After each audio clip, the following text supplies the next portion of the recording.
So, in this module I will discuss that hydroxide based multifunctional composites. I would emphasize the term multifunctional because it does not only have a biocompatibility property, but also it has certain functional properties like piezoelectric properties,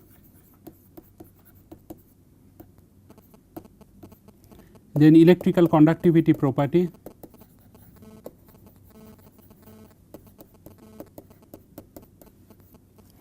and together with better toughness, fracture toughness property in these composites. Now, two classes of materials that we have developed in our laboratory. As I said that this is a series of case studies, I will be presenting one after other just to illustrate that opportunities for development of the hydroxide based new composites with better physical as well as biocompatibility properties. So, the first of this one we will be discussing about the hydroxide barium titanate based composites. So, now why multifunctional properties is important in the natural bone structure. This slide essentially describes you the hierarchical structure of the bone. What you see that bone is a composite of the hydroxyapatite and collagen. So, this is a characteristic tropocollagen, that is collagen triple helix pattern, and these collagen bundles are oriented in this particular manner, and then you have that hydroxyapatite crystals and these hydroxyapatite nanocrystals, where the nanocrystals typical dimension is 70 nanometer in the long axis and 1 nanometer is the thickness. So, this is the typical platelet shaped nanocrystals. These are embedded in hydrocollagen bundles, and then these together you will form some osteon structure. This osteon structure is 100 to 500 micrometer diameter. So, from this diameter you can, from this dimension like 300 nanometer and also this 70 nanometer hydroxide crystals, then you can see that what is the huge number of collagen fibril bundles are there, microfibrillous bundle is there in the osteon structure, and this individual osteon structure is one of the structure unit of the natural bone as has been shown here. Now, because of the presence of the collagen in the bone has certain piezoelectric properties and the conductivity properties. Hydroxyapatite is insulate in nature, but hydroxyapatite actually contributes to the mineral content of the bone. That means presence of hydroxide gives the bone the elastic stiffness property as well as strength property as well as further physical properties.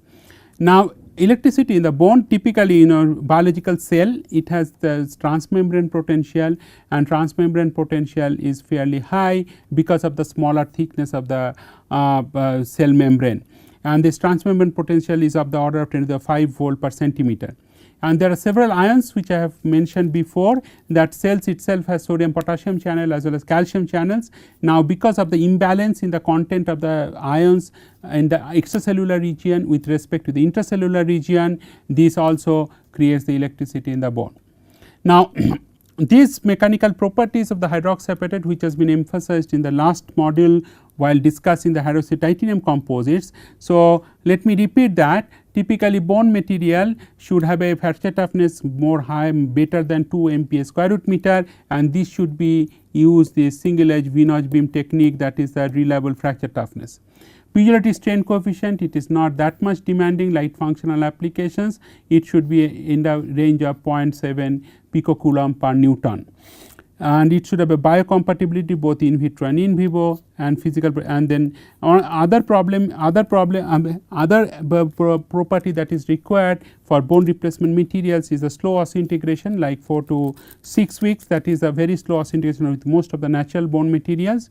And second one, natural bone is piezoelectric and pyroelectric in nature. So, pyroelectric coefficient also has been mentioned in this slide.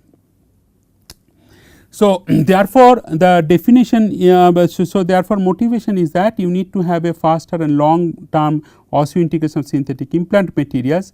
So, in this context what I will show you next 20 minutes or so, the spark plasma sintering results of this related development of this hydroxide barium titanate composites. So, what are the issues in this barium titanate hydroxide based composite material? First thing is that if you need to optimize the functional properties, you must retain barium titanate in the microstructure.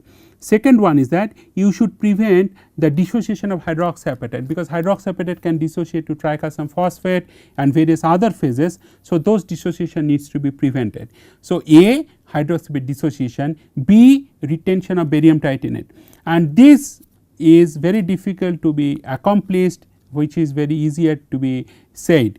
So, keeping that in mind, these major two challenges, what we have done, we have used spark plasma sintering as a process to consolidate hydroxide barium titanate composites and to retain them in the microstructure. And what we have done, we have tailored the spark plasma sintering, which is not a very easy thing to adopt, particularly in case of reactive system like hydroxide barium titanate. So, what we have done, we have first heated these materials up to 670 degrees Celsius and adopted a multi-stage spark plasma sintering route. So, 670 degrees Celsius we adopted, then we have seen we have held the sample at 850 degrees Celsius, followed by 950 degrees Celsius for 0 minute, and then followed by cooling to room temperature. So, why this kind of sintering strategy was adopted? Because essentially you are not giving the system enough time to react. So, if you hold them if you do not hold them at 950 degrees Celsius, you simply push it to 950 and cool it down. So, thereby you are essentially restricting any sintering reactions between hydroxyapatite and barium titanate, and that is what has been done here. And then second thing that we have mentioned is that there is two stage heating is also possible, like one is the 670 degrees Celsius and 850 degrees Celsius, followed by cooling to room temperature. So, this is the spark plasma sintering that we have I have mentioned to you before while discussing that ceramic processing. Now, we have done this hydroxide barium titanate composite at different temperature, and after that when we have done this X-ray diffraction, we have seen some minute amount of beta tricalcium phosphate and alpha tricalcium phosphate as well as calcium titanate. So, it does show small detectable amount of these phases, and then we trying to understand that how these detectable formation of this detectable amount of calcium titanate and other phases can be explained. So, therefore, we have proposed this kind of thermodynamic reactions where hydroxyapatite can dissociate to calcium phosphate and calcium phosphate can react with barium titanate to form calcium phosphate and calcium titanate and barium oxide. And then calcium phosphate also can react with barium titanate. What the beauty of this reaction, you can see that it forms Ba10PO4/6OH2. That means barium will simply replace the calcium and it forms this one, and then as a result calcium also will replace in barium titanate to form this calcium titanate. So, this is kind of a exchange reaction kind of reaction that can potentially take place during sintering. Now, this second phase formation also has been observed in this TEM transmission electron microscopy observation using the SADP pattern analysis. Now, what you see in the SADP pattern analysis, you see that the hydroxyapatite is 1 and barium titanate is second phase, and this 1 and second phase you can see that they are essentially formed, and then that can be confirmed using that select area diffraction pattern analysis. Now, all these functional properties that we have measured, that includes dielectric constant, electrical conductivity, piezoelectric strength like D33 values and pyroelectric coefficient. What we have observed here, that depending on the barium titanate content in the hydroxyapatite matrix, this piezoelectric strain coefficient can go up to 0.7 values, and this 0.7 is close to that of the 30% of barium titanate. But we have got that few composition 20%, 40%, 60%, and this 0.7 piezoelectric strain coefficient is somewhere in the middle. The same is true for that pyroelectric strain coefficient and conductivity, but whatever you can see here, that bone like conductivity or piezoelectric strain coefficient is indeed possible to be attained in this hydroxide barium titanate system with as low as 30 to 40% of barium titanate, that you can achieve very comfortably that bone mimicking properties. So, this is the major take home message from this slide. Now, other things that we have measured as part of the physical property measurements like Vickers hardness and fracture toughness of these materials, and hardness and fracture toughness, as you see that this shows very normal moderate values. First of all, fracture toughness was measured here using indentation toughness, not ACVNB, and it does not really show very high indentation toughness like 1 to 1.1 MPa square root meter, whereas Vickers hardness is around 6.5 gigapascal Vickers hardness. Now, in terms of the compressive strength of these materials can go up to 138 megapascal, which is quite a respectable number in the ceramics community. Flexural strength is also more than 125 megapascal. Fracture toughness ACVNB is low, it is less than 1 MPa square root meter. In an earlier module, I have mentioned that fracture toughness of hydroxide composite can be significantly enhanced to close to 5 MPa square root meter when one can add 10% of titanium. So, with such a small volume percent of titanium addition, fracture toughness can go almost 5 times higher than what we have achieved here in case of hydroxide titanium composite. So, physical property wise, certainly this material is not at the very high level, but certainly what we see here that compressive strength, flexural strength, this kind of strength combination is quite moderately higher than even other materials, not only hydroxide titanium. So, this work is published in Journal of American Ceramic Society in 2013, and one can see that what is the typical more details of this whatever I have discussed now. Now, dielectric and paralytic properties are also published in another journal which is Ferroelectrics, and this is again in collaboration with some US group. Okay. Now, one of the things that we have been pursuing in our group for quite some time is electrical field stimulated culture experiments. Now, what you notice here that these materials which are piezoelectric in nature, here you can apply this, you can grow the cells and you can apply electric field stimulation for a certain amount of time, 5 minutes or so, and up to 48 hours in culture conditions, and then you can see that what is the difference in the cell proliferation or cell viability or cell growth pattern with respect to unstimulated cells like those which do not receive this electrical stimulation. Typical experimental setup, you can see that is the A12 plate, and in this A12 plate hydroxyapatite based materials are placed in individual culture plate, and then you can put the culture medium, and then you can put some you can put some wire, and through this wire then you can give this electrical stimulation. Now, when it is kind of when these cells are being cultured up to at different field strength conditions like 0.5 and 1 volt per centimeter, and you can see at 0.5 and 1 volt per centimeter it shows statistically significantly higher number of cells. So, essentially it shows that the cell growth goes to a maximum at a very narrow window of 0.5 to 1 volt both for osteogenic cells and fibroblast cells, that is the L929 cells. And then when it is grown without electric field and with electric field, it also shows that hydroxide barium titanate, it shows that higher cell density with respect to unstimulated cells like which do not receive any electrical stimulation. Okay. Now, one of the things that is a valid question in the cell biology field, that when you give this electrical stimulation and when you grow these cells for different time point in culture like 3 days, 5 days and 7 days. So, whether these after that cells will receive this stimulation, their growth pattern changes because they are given certain biophysical stimulation.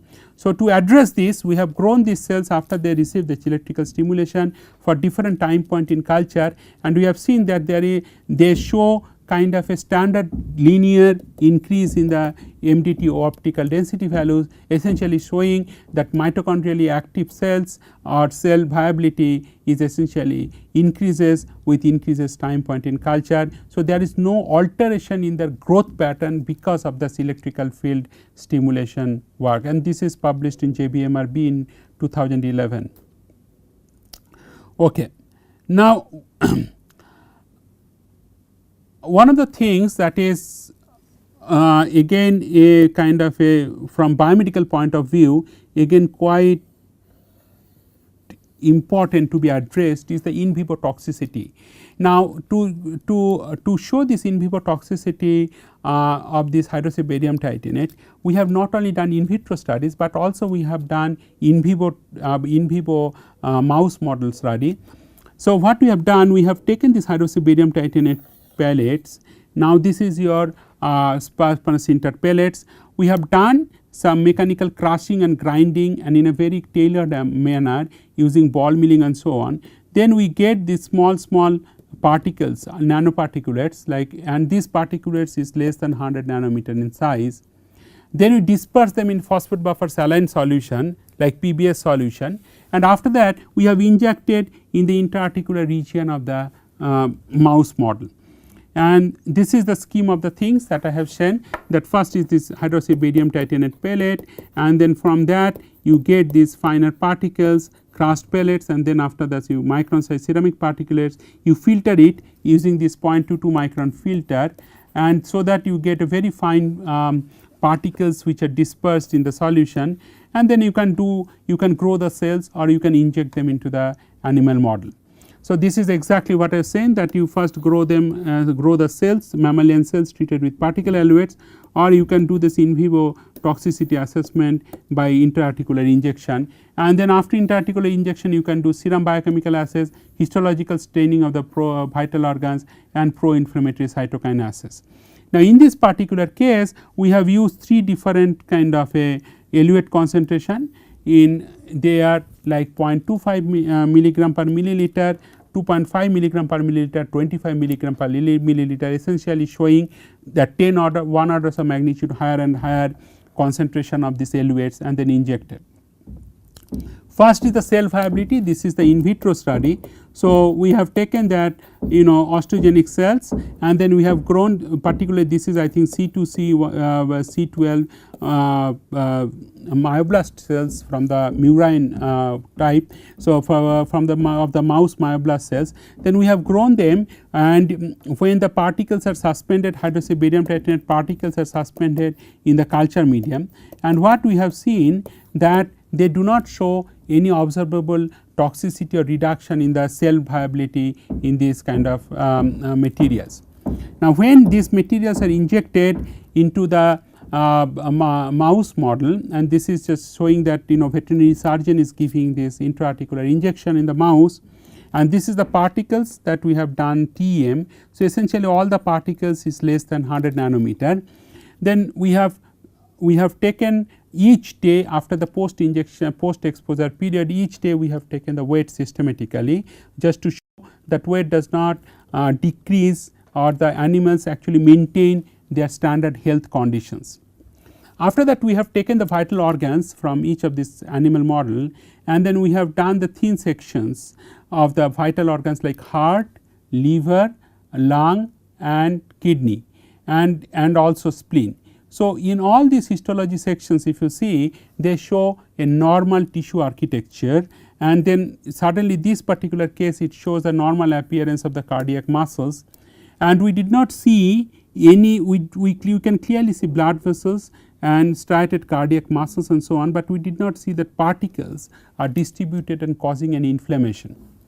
The same is true for lung sections. So, what we have compared the control, like which did not receive any hydroxy barium titanate particulates, and which received that hydroxy barium titanate particulates, and then for that comparison I am showing you the largest amount of hydroxy barium titanate which is received like 25 milligram per milliliter. So, in all these things if you see that it shows that normal appearance of bronchioles and alveoli in these histology thin sections. The same is true for liver. So, there is no abnormal histological features or irregular histological features or inflammation which one can immediately notice. In the spleen sections also similar things. Now, when it comes to the knee joint sections where these hydroxy titanium barium titanate particulates are injected, I have put some arrow here, and what this arrow essentially indicate, this indicates the accumulation of the hydroxide barium titanate particulates, and these are like distributed in large region, and these barium titanate particulates are distributed particularly along the particular region. But it does not show very altered cell morphological features in these particular tissue sections, but certainly it shows that these particulates are not uniformly biodistributed in different organs. Instead, they are accumulated in the knee joint sections. Now, in terms of the pro-inflammatory cytokines expression, we have done for the TNF alpha as well as that IL-1 beta expression, and again we did not see any elevate concentration dependent, any statistically significant difference in terms of that their pro-inflammatory cytokine expression.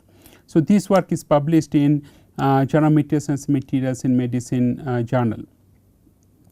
So, in summary, so barium titanate addition in hydroxyapatite moderately enhances the electrical properties, that is that dielectric constant, purity strain coefficient, as well as the conductivity property, and to moderate extent it increases the reliable fracture toughness properties like 0.86 or 0.9 MPa square root meter.